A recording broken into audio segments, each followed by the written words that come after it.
ఉప ఎన్నికల్లో ఓటమి ఎదురైనా ప్రతిపక్ష బాధ్యత పోషిస్తామన్నారు కేటీఆర్. రాష్ట్రంలో కాంగ్రెస్కు ప్రత్యామ్నాయంగా బీఆర్ఎస్నే జనం గుర్తించారని చెప్పారు. బైపోల్లో తనపై తప్పుడు ప్రచారం వల్లే కాంగ్రెస్ గెలిచిందన్నారు మాగంటి సునీత.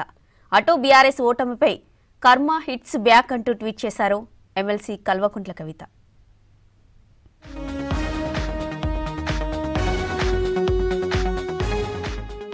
జూబ్లీహిల్స్ లో నైతిక విజయం తనదేనన్నారు బీఆర్ఎస్ అభ్యర్థి మాగంటి సునీత.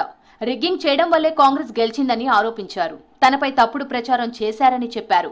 పోలింగ్ రోజున కాంగ్రెస్ లీడర్లు అరాచకం సృష్టించారన్నారు సునీత. కాంగ్రెస్ ది గెలుపే కాదని, నైతిక విజయం తనది, బీఆర్ఎస్ పార్టీదేనన్నారు. తనకు ఓటేసిన ప్రజలకు కృతజ్ఞతలు చెప్పారు. ప్రజలందరూ నాకు చాలా వరకు సపోర్ట్ చేశారు. వాళ్ళందరికీ నా ధన్యవాదాలు.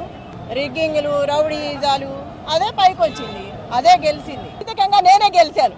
నా భర్తకు వచ్చింది ఇప్పుడు అక్కడ ఏది ఎంఐఎం 4-5 పార్టీలు నిలబడితేనే నా భర్తకి 16,000 చిల్లర వచ్చింది.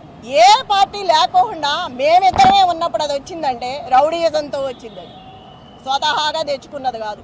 నైతికంగా నేనే గెలిచాను. జూబ్లీహిల్స్ ఉప ఎన్నిక ఓటమి నిరుత్సాహపరిచిందన్నారు బీఆర్ఎస్ వర్కింగ్ ప్రెసిడెంట్ కేటీఆర్. ఓటమి ఎదురైనా ప్రతిపక్ష పార్టీ బాధ్యత పోషిస్తామన్నారు. జూబ్లీహిల్స్ బీఆర్ఎస్ అభ్యర్థి మాగంటి సునీత కార్యకర్తలు అద్భుతంగా పనిచేశారన్నారు. రాజకీయాల్లో గెలుపోటములు సహజమని తెలిపారు. రాష్ట్రంలో కాంగ్రెస్ కు ప్రత్యామ్నాయంగా బీఆర్ఎస్ పార్టీని ప్రజలు గుర్తించారన్నారు కేటీఆర్. ఫలితాలు మమ్మల్ని కొంత నిరుత్సాహపరిచిన మాట వాస్తవం, దానిలో ఏమీ అనుమానం లేదు. అయినప్పటికీ దీనికి కుంగిపోయేది లేదు, బాధపడేది లేదు. ఈ రాష్ట్రంలో, తెలంగాణ రాష్ట్రంలో కాంగ్రెస్ ప్రభుత్వానికి, కాంగ్రెస్ పార్టీకి ఒకే ఒక్క ప్రత్యామ్నాయం బీఆర్ఎస్. ప్రజలు మరి అల్టిమేట్గా ఎందుకు మొగ్గు చూపారు కాంగ్రెస్ పార్టీ వైపు అనేది కూడా మేము కూడా విశ్లేషించుకోవాలి, ఆత్మవిమర్శ చేసుకోవాలి. తప్పకుండా ఏదైతే ఉందో మా పోరాటం మాత్రం కొనసాగుతుంది. జూబ్లీహిల్స్ ఉప ఎన్నికలో బీఆర్ఎస్ గెలుపు కోసం అవిశ్రాంతంగా కృషి చేసిన పార్టీ నాయకులు, కార్యకర్తలకు అభినందనలు తెలిపారు ఆర్ఎస్ ప్రవీణ్ కుమార్.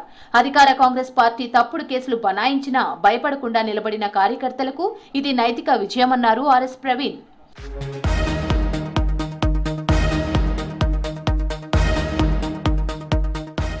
జాగృతి అధ్యక్షురాలు ఎమ్మెల్సీ కవిత ఆసక్తికర ట్వీట్ చేశారు. జూబ్లీహిల్స్ రిజల్ట్ తర్వాత కర్మ హిట్స్ బ్యాక్ అంటూ ఆమె ట్వీట్ చేశారు. చేసిన పాపాలే కారణం అంటూ ఆమె బీఆర్ఎస్ ను ఉద్దేశించి ట్వీట్ చేశారంటూ సోషల్ మీడియాలో నెటిజన్లు కామెంట్ చేస్తున్నారు. ఇటీవల బీఆర్ఎస్ నుంచి బయటకు వచ్చిన కవిత జాగృతి కార్యక్రమాలతో ప్రజా సమస్యలపై పోరాడుతున్నారు. సాగునీటి రంగ నిపుణులు ఆర్ విద్యాసాగర్ రావు జయంతి సందర్భంగా నివాళులర్పించారు బీఆర్ఎస్ నేతలు. తెలంగాణ నీటి హక్కుల కోసం విద్యాసాగర్ రావు చేసిన కృషిని కొనియాడారు కేటీఆర్. ఉమ్మడి రాష్ట్రంలో జలదోపిడీ, తెలంగాణకు జరిగిన నష్టంపై ప్రజలను చైతన్యపరచడంలో విద్యాసాగర్ రావు సేవలు చిరస్మరణీయమన్నారు కేటీఆర్. జల విజ్ఞాన నిధిగా విద్యాసాగర్ రావు అమూల్యమైన సేవలు అందించారని తెలిపారు హరీష్ రావు.